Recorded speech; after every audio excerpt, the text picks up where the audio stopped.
কিয়ামতের মাঠে যখন থাকবে সবাই ভীত, হাফেজদের মা বাবা তখন হবে সম্মানিত।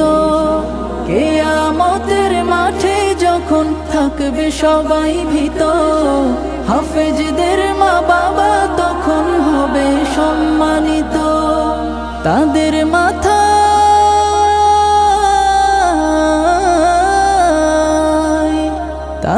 মাথায় নূরের মুকুট দিবেন রহমান, যাদের বুকের মানিক হলো হাফেজে কুরআন, হাফেজে কুরআন, হাফেজে কুরআন।